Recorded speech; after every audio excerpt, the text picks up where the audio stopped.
Testing, testing. Okay, that's more like it. That is more like it. We're going to start the show, start the party again. What's up, everybody? Yes, the audio was having some technical difficulties. Indeed, Black Sommelier. What's happening?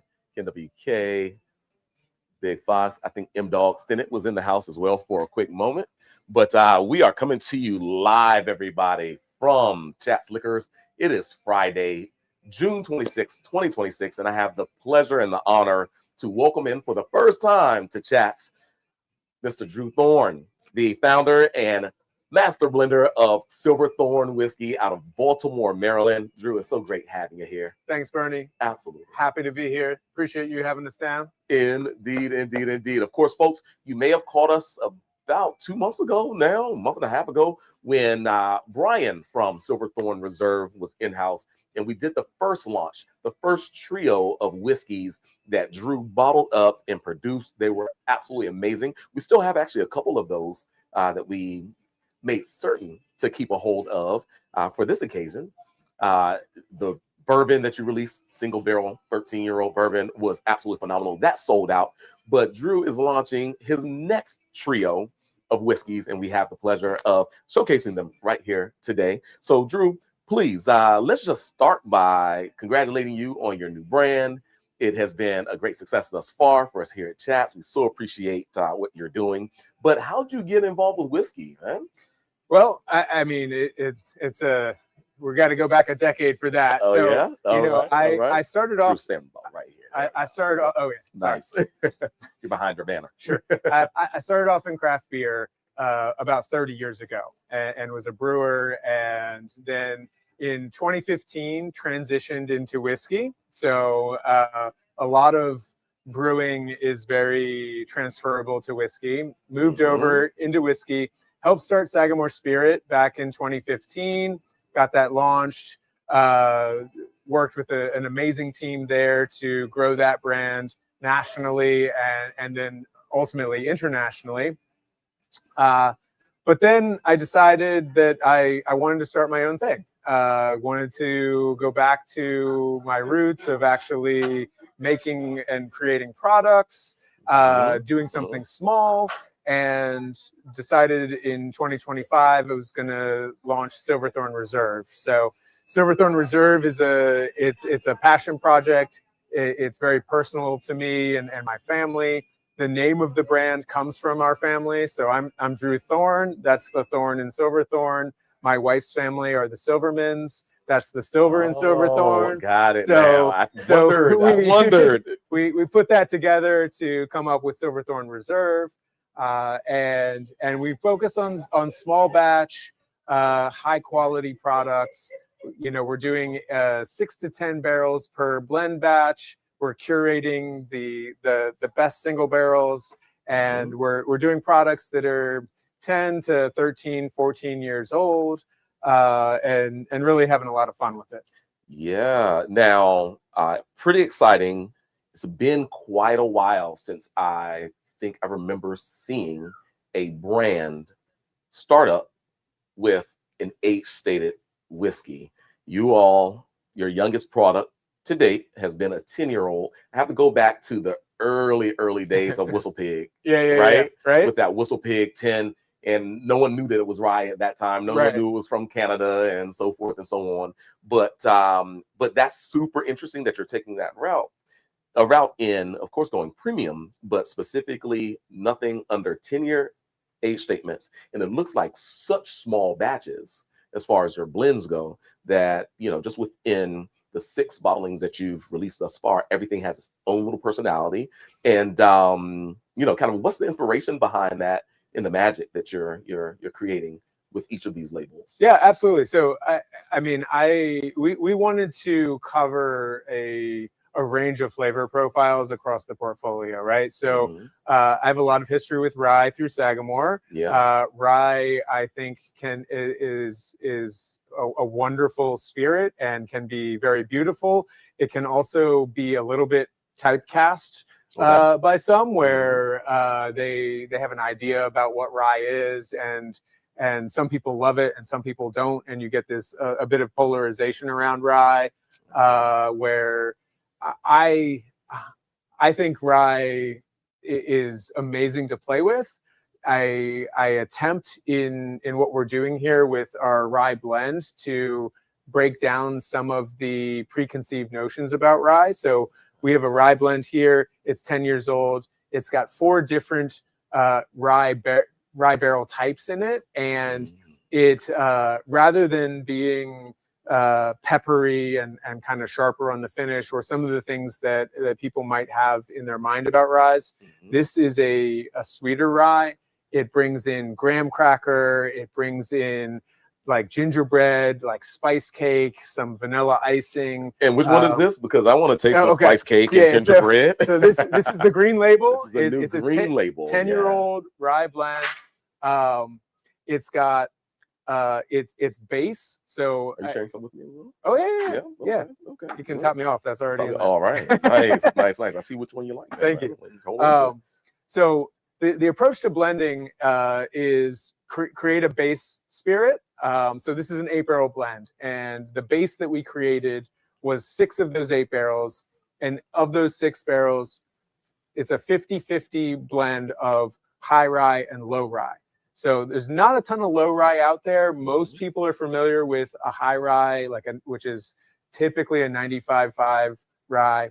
The low rye is 51% rye, and then you have corn at 44%, so it's a pretty high corn content. Yeah, I'd say. And then 5% malted barley. So the corn content brings in a sweetness, a fruitiness, different characteristics that aren't found typically in a 95 rye.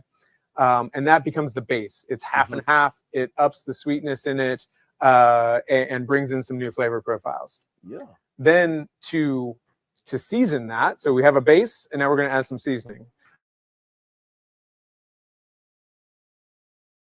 Single barrel rye whiskey, which is some older rye flavors. So it's bringing in a little bit of oak, a little bit of richness. It's bringing in some baking spices. And then we have a double oak rye as the other seasoner.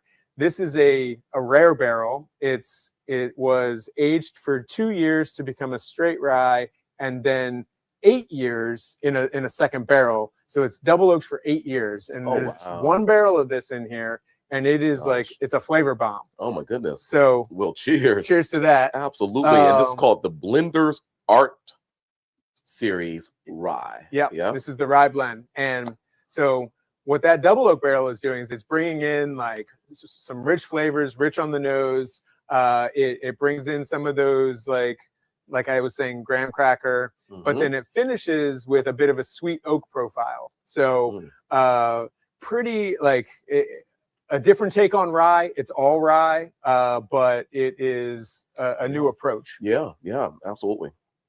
So of course, when we go heavy on corn in a rye whiskey, that's more so the Maryland style, correct? It does bring you more into that Maryland style where we're in this like space between Pennsylvania and Kentucky, and like Pennsylvania and up into New York, they were very well known for their ryes, high rye content products. And obviously everyone knows Kentucky bourbon corn, and you've got lower rye whiskeys coming out of Kentucky.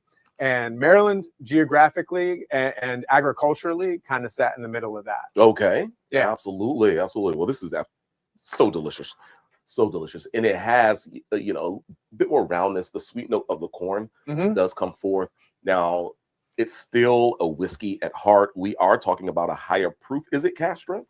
It is. It is cask strength. And so we're talking 113. Yeah, we're 113 on this. All of our line is cask strength. Yeah. Everything we're doing is cask strength. It's all non-chill filtered, and the blends are small batch, ranging from 6 to 8 to 10 barrels, nothing over 10 barrels. And then we have the line of single barrels that we'll get to, which is really just us curating casks that we think are excellent in a standalone way. Yeah, absolutely. Well, this is delicious. And you say about 8 barrels or so? Yes, this was an 8-barrel Okay. blend. Nice, Yes. nice. Super delicious, folks. If you're a rye drinker, in my opinion, some of them do like that very high rye, all the spices, all of those, Oh yeah. you know, kind of perazines, the green peppers, the grasses, and so forth. Totally. This one gives you enough of it where, okay, yeah, I'm drinking rye just into the finish. There's an aromatics. You can certainly perceive the spices in all, and some of the grasses or what have you. But it's a rounder style, not as sweet, say, as what's that one, like an Angel's Envy rye, that rum cast. That's Right, yeah. dessert whiskey style, right? Yep. This is still beautiful quality premium whiskey that doesn't short you with not only flavor profile nor proof, Yeah. nor does it kind of give you a sweeter note. Don't want to scare folks off when you mention that it's sweeter, that you'll have a connotation of something as sweet as like a dessert style whiskey, but beautifully balanced, I'll say. And one that is, you know, a bourbon drinker can lean into this particular rye style, I would say. Totally. I think that. I think this is rye drinkers should, my hope is that they would appreciate this, and anyone who has maybe not been drawn to ryes in the past, it's worth a try, because I do think that if you typically are drawn more towards bourbon flavor profiles but want to expand that range a little bit, this is a great step from bourbon to rye. Ooh, some beautiful cacao-like notes though. Dry. It's got a little chocolate in there. Yeah, in the background. Totally. Spices. Ooh, and delivering so well. That 113, am I right? Yep. 113 proof point. Yep. Wow. Absolutely delicious. This is brand new. Once again, the second trio of releases that you've made. Beautiful, beautiful stuff. I want to taste another whiskey. Okay. If you'd be if you'd honor me with kind of walking me through the next whiskey. Which one would that be? It'd be my pleasure. Maybe we jump into the bourbon. This is the bourbon. Okay. Yes. So the Blender's Art Bourbon blend. We had the Blender's Art Rye blend, and now this is the Blender's Art Bourbon blend. Yes. Excited. Okay. Thank you. Absolutely, Drew. So excited about this. Now, of course, the previous blue label that we showcased here was a Boo Rye. Yes. No, this one is all bourbon. Yes. Boo Rye meaning bourbon and rye blended. This one being pure bourbon. Excited. And I can look on the back. Looks like 3 components. Yes. So, cheers. Cheers. Your second fully bottled bourbon release, huh? It is. Yeah. So first blend of bourbon and second bourbon release. Yeah, the first one was that 13-year. Yeah. Yeah. So this one had a lot of fun with. Wanted to create something that clearly drank as a bourbon and would have a base that would be both recognizable and delicious. And so it's about a 68% Kentucky bourbon, 10-year-old as its base. And then, like I said, I like to create a base and then drop seasoning in on it. So what we added to that 68% base is a 1 barrel of 14-year-old 4-grain bourbon out of Georgia. Oh, so wow.